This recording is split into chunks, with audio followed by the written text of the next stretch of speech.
Hello, my name is Chatelier, welcome back for another episode of Red Galaxy in Aurora, and last episode we got the construction equipment, so we'll hopefully get that done soon, and we still haven't gotten the information on how many actual installations there are in either one of these ruins, although actually we should have at least some points going on in there, but it's probably going to take a while to do all the surveys, so we'll just have to wait. Overhaul completed for the Exploration 1. I believe you were on the Moscow branch. So resupply, then go through Moscow. You can go back to Smolensk. And then you were in Vladivostok, so I'm going to send you over there. Exploration 5 has been on the other branch there. Oh, and new mineral deposits. Okay, a little bit uranium and carbamide in one of the asteroids, and then some duranium and various other things. Not too much, to be fair. That's actually the Exploration 5. Ooh, yeah, you are rather low over there, so why don't you resupply and then begin overhaul. Okay, we completed the anti-missile production. Actually, that reminds me, in the destroyer here, ordnance, we do have, oh, right, 120 of those, so I'm just going to get rid of the complement over there, and assign these,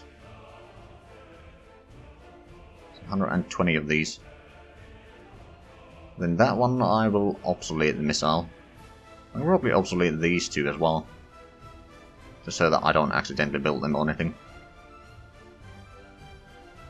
Alright then, wait,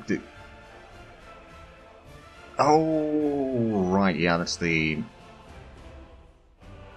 FSE. So you technically have FSEs on your ships, but I don't have those, or as fighter. Actually, is that? I suppose it technically is kind of a fighter, but yeah. We don't have those. Of course, if we were to get some fighters for the 500-ton limit, we'd be able to use the fighter factory to build those, which is not a terrible idea, because then they need to have a lot smaller engine. Would have 10 hull size, so I think about 4 hull size engine might be alright. But we also need smaller missile fire control, because we don't need that massive fire control. So let's actually design that real quick for missile use. So, missile fire control. It can probably be resolution 100 still, but we can certainly lower the size of that to be... If we go for like half of one, so it would be 31 million...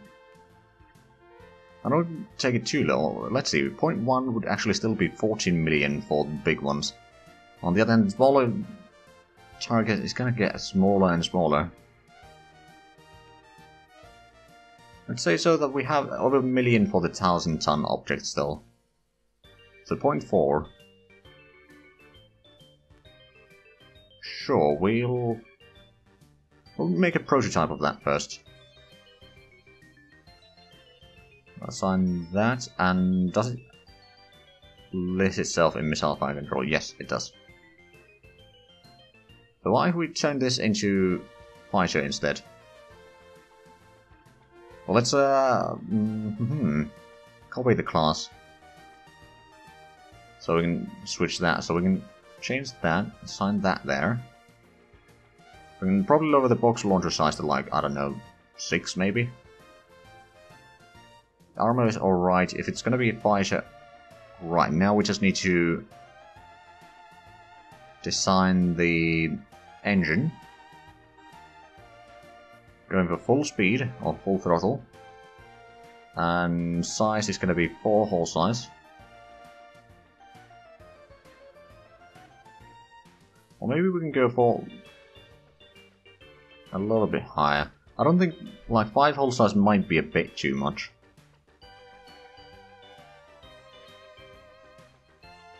0.2 would give us 50.4 engine power. That would have us go faster than 5,000 kilometers per second. I don't know. Let's try with the 4-hole size. So create a prototype. I'm not going to even bother naming it yet. So refresh tech. So get that engine out. Put that one in. We do not have the sensors on this. The engineering space, it does have fire control. There's 6 box launchers. We could probably put in 7th one there. We could. And I wonder, could we get more? No, I don't think we would get more armor there. That would be too much. The fuel storage is a bit overkill though, so I'm going to switch that to a small one, for example. So that would actually give us potential for extra layer of armor. Or actually some more box launchers might be better. Doesn't add in any crew. That'd be 9. Can we get to 10? No, 10 is too much. But 9 is certainly something that we could do. And with the engine, the engineering space, the fuel storage, I mean, yeah, that'd be 90. Ooh, 1 billion kilometer range is probably still more than overkill. Let's say we go for, if we go for fighter fuel storage, that would give us a. It's not too bad of a. Well, it's 5 hours of full power. Should be kind of I think that's a bit too small. Maybe we put in like 4 of these. So it has a decent range. You can go for a full day or so. And then, yeah, that might be alright. Because it still has no sensors. On the other hand, deployment time might be a bit too high. If we go for 3 days, how much would a box launcher take a room? 6. Okay, that's a bit too much. Is there anything that we could lower the size in? I would maybe get rid of a little bit of the fuel. We can't get rid of all of it though, which is a problem. I don't think we're going to take away the engineering space either. Oh, we could actually take care of it. Okay. Well, that takes care of that. Because it's so small that it can have. Okay, so this would technically be a working fighter. It has 10 box launchers, so it can at least get a decent salvo and then return. It's going to take a long while to reload in the hangar, of course, but that's alright. We could start producing these in the factories. We need to have something that has some active sensors so they can actually fire, or they need to be working within reach of the proper ships, but then they'll be blind against any small ships. So I'd rather have, I don't know, 4 of these for example, and then one that has some decent active sensors instead. So let's actually have a look. So we rename this to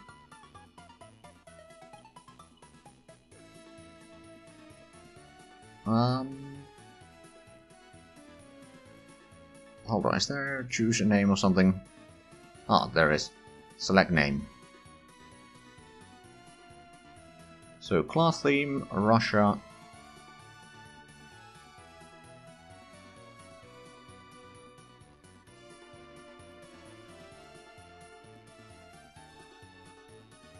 I think Minsk sounds good enough.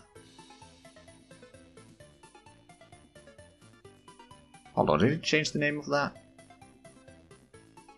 No. Did I do something wrong there then? Possibly. Let's try that again.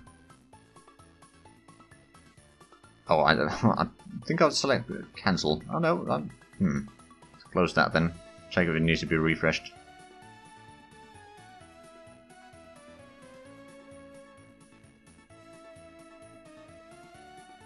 No, okay. Well, we'll just rename this class to Minsk. And this could potentially be named Fighter.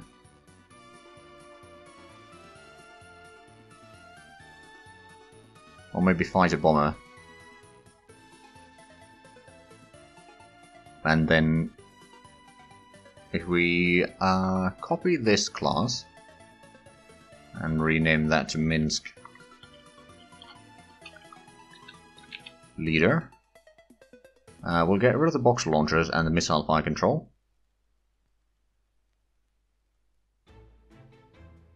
And then we can put in extra layer of armor at least.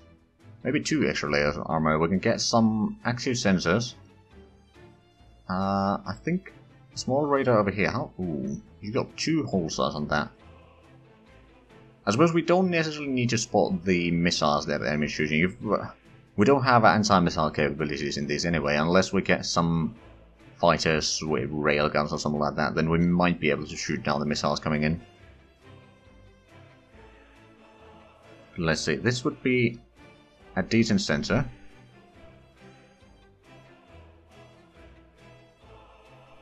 It has a bit higher armor, so it can tank some of the hits there. I suppose I could put in some passive sensors as well. Question is, do I want? I don't think I want to go for the full. Well, I suppose I could put the full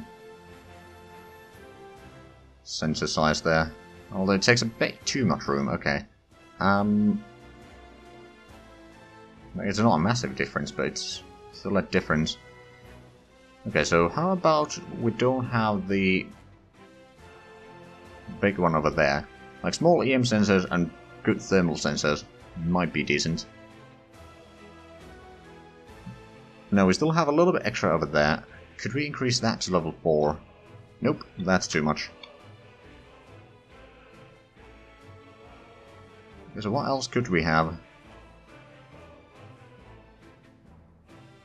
I mean, there's of course a lot of options, but let's get some engineering spaces. And how much room do we have still? If we were to have a very small, like, resolution 10 radar, for example, or active sensor, how much room do we have? We got technically 0.6, so if we had like 0.3 or 0.4, well, let's have a look. Design tech, active sensor, yeah, go for 0.3, and then lower that to whole size 10. So this sensor, not a massive range, in all fairness, but it should still do.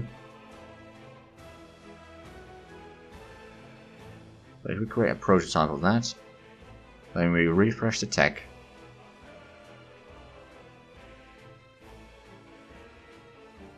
So we'll be able to fire upon... Oh, right, actually, that's the pretty decent range for that. Okay, so how good is the active sensor strength? The first one, 22 million. And how much did we have the missile range over here? 28 million. Okay, so as soon as we can spot with this, then we'll be able to fire with the others. That sounds reasonable. Now, there's a little bit extra room in here, which we might want to fill in. The question is what to put in there.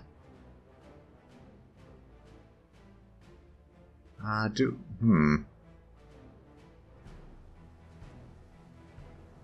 suppose this could act as a small scout vessel as well. So we could maybe put in a bit more deployment time on this particular one. Although it doesn't seem to be making a massive difference in the tonnage.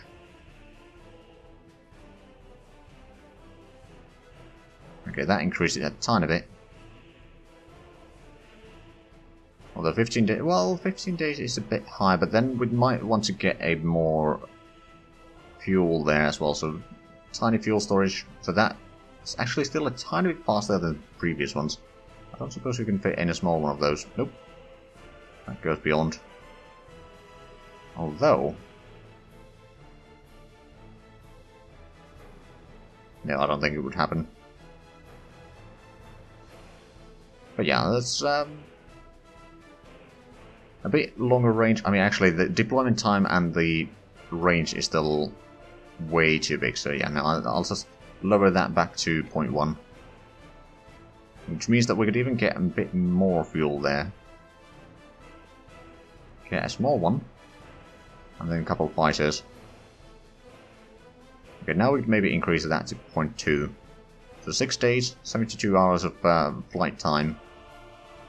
So there's still a little bit idle time there, but I suppose we could get a couple more fighter fuel storages. So that would give them 3 days at full power. Not a lot to be fair, but it's still better than nothing.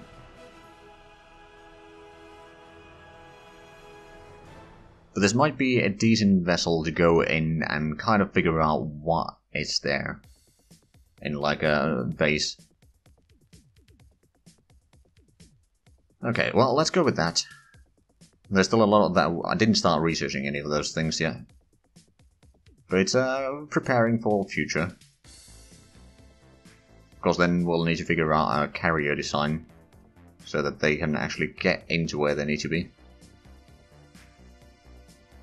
So I'm not sure if we have all the required parts for that.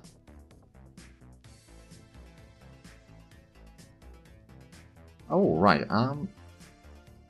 hold on, you're in Kazan. Oh, right, yeah, you stabilized the other side as well, okay. So orders not possible, exploration 2. Oh, right, yeah, you did. Did you do your overhaul? No, okay. So why don't you resupply and do your overhaul first, then we'll figure out where you need to go. Just making, I did close it, good. Okay, cargo 2 is completed with their tasks. Oh right, actually, colony 1 could probably take some colonists from Kazakhstan. So load colonists, go to St. Petersburg, and unload colonists over there. Go back, repeat orders, and then move there. There's not a massive population, but it will start growing there at least. Right, some commanders have died. Okay, we got the jump drive efficiency 5 now. So now we need to figure out what sort of jump drives are we going to use. Or rather, what sort of jump drives are we going to need. So at least this size, or the one for 5,000, or 5,000 ton capacity, yes. So this is the survey ship jump drive, so we'll create this. Which is only going to be, well, it does save us a little bit of room at least. Not massive amounts, but still. And then we'll go ahead and do the 10 kilos on one as well. Which is probably going to be at least the destroyers. And maybe some other ships as well. So we'll create that. It's going to take quite a while to actually research that one. Now, we got the various engine types as well. Or at least, let's actually have a look at one thing real quick. So if we go for the destroyer design that we had, how much engines do you have? You've got 4 size 20s, so what if we replace it with 2 size 40s? That's going to increase the fuel efficiency quite a bit. I think that sounds good. So, engines. Size 40. That's actually the max that we can currently do. We might go for the 100% engine power. Or maybe if we go for 90%, that's gonna, well... yeah, we'll go for the 100% for the military ships. For the smaller military ships we'll go a bit higher, but these need to be able to do... actually... hold on a minute. 200... it's gonna have a bit extra speed at least. With this way. But also the fuel efficiency is gonna be much, much nicer. So, Zada M. It's gonna be 40. Then 320 and 128.0. Create that one. Right, so that's going to give us another engine type for the military ships, and that's actually not a bad military engine. Oh, right, actually, we might want to get the commercial engines as well. So what we have is the 25 size engine, which is probably going to be alright for the smaller trucks. At least, although, well, let's see. We'll probably lower the engine power to 40% at least. And then go for the 25 hull size, just so that we can actually get it to be commercial engine. So no name update.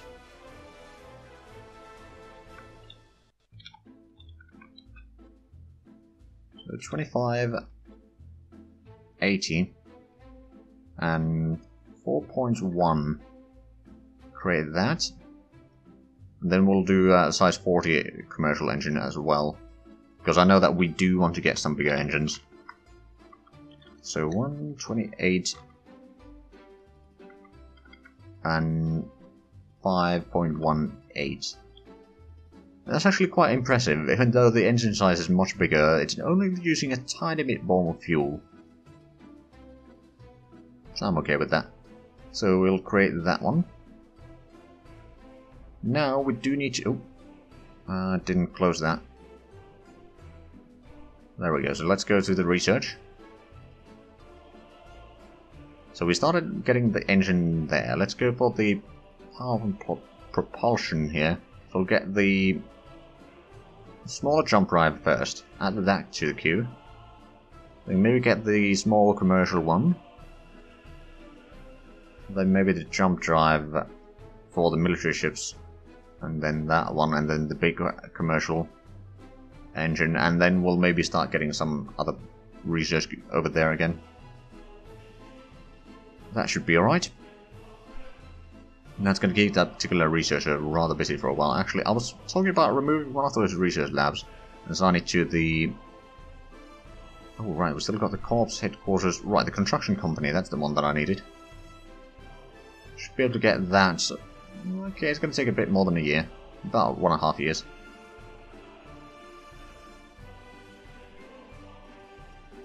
Okay, mineral deposits in Sverige. Ooh. Almost 40 million thorium on one of the gas giants there. 0.7 accessibility. Not too bad. Not too bad at all. Okay, so three of the ships are undergoing overhaul now here. And then that is still taking more infrastructure to the planet over here, which is... That's actually going to be the last infrastructure for a little while. That's alright. Stalino now has 0.54 million population. It does have the miners already working, but there's not enough. Ooh, actually, it's now 95 tons of resources per year. Also, that reminds me, over here we might want to get the governor. So population growth, I think mining, and then maybe production. So sign colony governor. Population growth is 30%, okay. Fair enough. Maybe should have gone for the mining first. But on the other hand, we don't need to bring as many people in here, and it will start growing on its own. Slowly. I mean, it's going to reach its max relatively quickly, even though it's only going to be like 70,000 that we are bringing here now. With the colony ship. Right, I wonder, how long is it going to take for us to actually get the surveys completed for the ruins? Or if it's a special order that I need to give the units. I don't think it is, but I suppose it might be.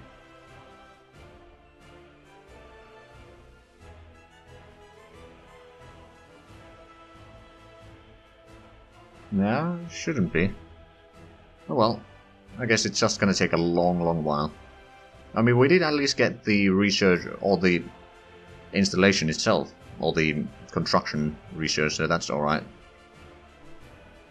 Oh, Exploration 2 is currently waiting here. And I believe you were... Actually, let's have a look. Where were you? Over there. To the Galactic North. At least what we consider the Galactic North right now. So, Volgograd. Brezhnev. Novosibirsk. Go over there and start surveying more. Oh, and Exploration 5 has just completed its overhaul, I think. So you were on the Moscow branch now, through Smolensk, and then to Irkutsk. You can go there. It's gonna take a while to get there, of course. Mineral deposits. Ooh, that's a decent bit of boronite there. Let's actually scroll a little bit to the side so we can see. So there's over 1 million tons of uranium, 1 accessibility, and okay, could be worse. It's just a small moon, or moon. But we seem to be out of time for this episode, so if you enjoyed this, please like, comment, subscribe if you haven't already. Also check out the links down below in the description, but other than that, thank you very much for watching, and until next time, bye bye.